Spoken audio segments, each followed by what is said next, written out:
उन्हीं दिनों की बात है कि कहीं एक बूढ़ी कुटनी रहती थी। उसका एक लड़का था। कुटनी मांग कर खाती थी। उसकी कमर झुकी थी, इसलिए गांव के लड़के उसे चिढ़ाते थे। कुटनी का लड़का इससे और भी चिढ़ता था। आखिर अपनी माँ किसे प्यारी नहीं होती। कुटनी का लड़का कभी उनसे लड़ पड़ता था, तब गांव के लड़के बुरी तरह उसके पीछे पड़ जाते थे। कभी तो वो रो भी पड़ता था। एक दिन लड़के चिढ़ा ही रहे थे उसे कि कुटनी का लड़का मुस्कुराया और बोला, मुझे चिढ़ाते हो न, कभी मेरे दिन भी आएंगे। आज ही मुझे सपना हुआ है कि लड़के उसका मुंह देखने लगे। क्या सपना हुआ? एक ने पूछा। कुटनी का बेटा चुप रहा। शायद बता भी देता, पर तभी किसी ने ताना दिया, अरे कुटनी का छोकरा राजा बनने के सपने देखता होगा। फिर क्या था, सब खिलखिलाकर हंस पड़े। कुटनी का लड़का अपना सा मुंह लेकर रह गया। दिन बीते, फिर महीने बीते, इतना ही नहीं, वर्ष भी बीतने में देर न लगी। कुटनी का लड़का अब बड़ा हुआ। उन्हीं दिनों की बात है कि उधर से राजा की सवारी आ निकली। गांव के लोगों ने सुना तो कामकाज छोड़कर भागे भागे चले आए और सबने राजा को घेर लिया। कुटनी के लड़के ने राजा को कभी देखा न था। वो भी दौड़ा आया और राजा के आगे खड़ा हो गया।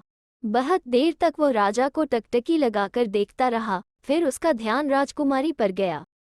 वो रूप में परी सी लगती थी, मानो पंख लगाकर उड़ जाएगी।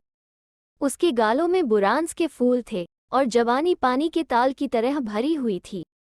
कुटनी के लड़के ने उस रूप को देखा, देखता ही रहा, और तब उसे वह अनुहार जानी पहचानी सी लगी। फिर जैसे उसे कुछ याद आया और सहसा वह खुशी में मुस्कुरा उठा। राजा ने ये सब देखा तो आग आग हो गया। एक साधारण कुटनी के छोकरे की यह हिम्मत कि वो एक राजा की लड़की को देखे, घूरे और फिर इस तरह हंसे। राजा को बहुत बुरा लगा। उसने एकदम सिपाहियों को कहा और उन्होंने लड़के को पकड़ लिया।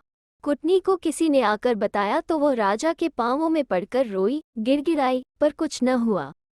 राजकुमारी तो हक्की बक्की रह गई।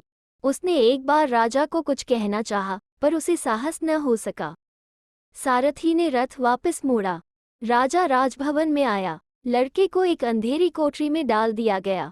वहां उसे न खाना दिया गया, न पानी। लड़का बेचारा भूख प्यास से तड़पने लगा। उसके प्राण आकुल हो उठे। तभी एक रात के सूनेपन में उसे एक आहट ने चौंका दिया। उसने देखा, राजकुमारी थी। वो कांप उठा। राजकुमारी ने उसके आगे खाना रखा और चली गई। दूसरे दिन भी ऐसा ही हुआ, तीसरे दिन भी। इस तरह वह रोज खाना दे जाती और वो खा लेता। इतने दिनों तक उसने कभी उससे बात नहीं की। जाते हुए कभी उसके चेहरे पर एक सूनी नज़र डाल लेता बस। एक दिन न जाने क्या हुआ कि राजकुमारी खाना लेकर देर से आई। उस दिन वो कुछ उदास भी लग रही थी, फल जैसे कुम्हला गया हो। लड़का उस दिन चुप न रह सका। क्या हुआ? उसने पूछा। राजकुमारी ने ऐसे ही टाल दिया, कुछ नहीं। लड़के ने कहा, नहीं, कोई बात जरूर है। न बताना चाहो तो बात दूसरी है, पर अगर मैं कोई काम आ सकूं तो तुम जानकर भी क्या करोगे?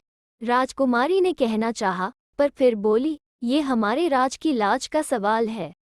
लड़के ने सोचा, शायद शत्रु ने आक्रमण कर दिया हो, इसलिए उसने कहा, तो क्या हुआ? राजा की इतनी बड़ी सेना है। नहीं, राजकुमारी ने सिर हिलाया और कहा, ये तो बुद्धि का युद्ध है लड़के। हमारे पड़ोसी राजा ने हमारी सभा में पंडित भेजा है। कई दिन से वाद विवाद हो रहा है। आज उसने जो प्रश्न पूछा, उसका उत्तर न दिया गया तो हार माननी पड़ेगी। राजकुमारी का चेहरा कहते कहते पीला पड़ गया। लड़के की दृष्टि उस दिन उस पर न टिक सकी। इधर उधर कुछ खोजता सा उसने एक क्षण देखा और फिर बोला, क्या प्रश्न है राजकुमारी? राजकुमारी का मन नहीं किया कि प्रश्न उसको बताए। राजसभा के बड़े बड़े विद्वान ही जब निरुत्तर रह गए तो ये कुटनी का जाया ही क्या कर लेगा। पर उसका मन रखने के लिए उसने प्रश्न बता दिया, मान लो एक गोल छड़ी है जो सब जगहों से बराबर मोटी है। कैसे मालूम करोगे कि कौन उसका तना वाला भाग है और कौन चोटी वाला? कुटनी के लड़के ने प्रश्न सुना। कुछ देर वो उधेड़ बुन में लगा रहा और फिर बोला, उस छड़ी को पानी में डालो, जो भाग दब जाए वही तना है। राजकुमारी ने उत्तर सुना और दौड़ती हुई राजा के पास गई और बोली, पिताजी, उस पंडित के प्रश्न का उत्तर मैं दूंगी। दूसरे दिन सभा में राजा ने गर्व से कहा, इस प्रश्न का उत्तर हम क्या, हमारी नन्ही बेटी भी दे सकती है। राजकुमारी ने कुटनी के लड़के का बताया उत्तर सुनाया। पंडित अवाक रह गया। राजकुमारी की जय जयकार हुई। राजकुमारी फिर खाना लेकर आई। उस दिन वो बहुत खुश थी। लड़के ने पूछा, मेरा उत्तर ठीक निकला न? राजकुमारी ने हामी भरी और बोली, आज उसने एक और प्रश्न पूछा है, अजीब सा है। गुरु ने शिष्य को शिक्षा दी, बेटा कभी झूठ न बोलना और गौ ब्राह्मण की रक्षा करना। एक दिन शिष्य कहीं से लौट रहा था कि पहले उसे एक गाय मिली और फिर उसकी खोज करता एक कसाई। कसाई ने कहा, बटोही भाई, तुमने गाय देखी? शिष्य सोच में पड़ गया। यदि हाँ कहता हूँ तो गाय मारी जाएगी और ना कहूँ तो झूठ बोलने का पाप चढ़ेगा। दोनों से बचने के लिए उसने क्या कहा होगा? कुटनी के लड़के ने कहा, उसे कहना चाहिए, भाई मैं क्या कहूँ? जो मुंह कह सकता है उसने देखा नहीं, और जिस आँख ने देखा है उसके पास कहने को जबान नहीं। राजकुमारी ने पंडित को उत्तर जा सुनाया। राजसभा कोलाहल से गूंज उठी। राजकुमारी फिर खाना लेकर आई, मेरा उत्तर ठीक निकला न? राजकुमारी ने हामी भरी और कहा, अभी तक एक और प्रश्न बचा है। लड़के ने पूछा, कौन सा? राजकुमारी ने बताया, 2 घोड़ियां हैं, बराबर ऊंचाई की, एक ही सी लगती है सब तरफ से, पर है दोनों माँ बेटी। कौन माँ है, ये कैसे बताए? लड़का मुस्कुराया, ये तो सरल है। माँ को मालूम करना कभी कठिन नहीं होता। माँ में ममता होती है। तुम जानती हो, जिस दिन राजा ने मुझे पकड़ा था, मेरी माँ कितनी रोई थी। लड़का जैसे भावों में खो गया। राजकुमारी के हृदय पर चोट सी हुई। उसने कहा, पिताजी का गुस्सा ठंडा होने दो, वे तुम्हें छोड़ देंगे। लड़के का ध्यान लौटा। उसने कहा, मैं तुम्हारा प्रश्न तो भूल ही गया था।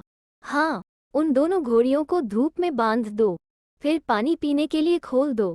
लौटते हुए जो आगे आए और पीछे देखे, वो माँ है, अन्यथा नहीं। राजकुमारी ने पंडित को उत्तर दिया। सबने उसके चातुर्य की प्रशंसा की। राजा ने उसकी पीठ थपथपाई, पर राजकुमारी खुश न थी। वो अनमनी सी शैया पर लेट गई। राजा को मालूम हुआ तो वो बेटी के पास गया। उसकी उदासी का कारण पूछा, पर वो कुछ न बोली। राजा को आश्चर्य हुआ, बेटी, हम सब तो तेरी विजय पर इतने खुश हैं, और तू? राजकुमारी जैसे तड़प उठी। सहसा उसके चेहरे के रंग उड़े और साहस कर उसने कहा, इसका श्रेय तो कुटनी के लड़के को है पिताजी। कौन कुटनी का लड़का? राजा ने त्योरियां चढ़ाई। वही, जिसे आपने मुस्कुराने पर उस दिन कैद कर दिया था।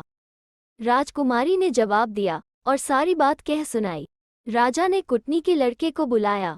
राजकुमारी कांप उठी। जानती थी, लड़का अब जिंदा नहीं छूटेगा, पर हुआ कुछ और ही। राजा ने उसे शाबाशी दी और आधा राज देकर राजकुमारी उससे ब्याह दी। फिर क्या था, कुटनी का छोकरा राजा बन गया। तब राजकुमारी ने कुटनी के लड़के से पूछा, तुम उस दिन मुस्कुराए क्यों थे? लड़का मुस्कुराया और बोला, इसीलिए तो मुस्कुराया था, मैंने सपने में देखा था जैसे मेरा ब्याह तुमसे हो गया और मैं राजा बन गया। उस सपने को याद कर मुस्कुराया था। तब उस दिन ये सोचकर कि यह कैसा मजाक है, कहाँ मैं और कहाँ तुम। तब वे आनंद से रहने लगे। कुटनी भी वहीं जाकर रहने लगी। जिंदगी बदल गई उनकी। सपना जैसे मुस्करा उठा।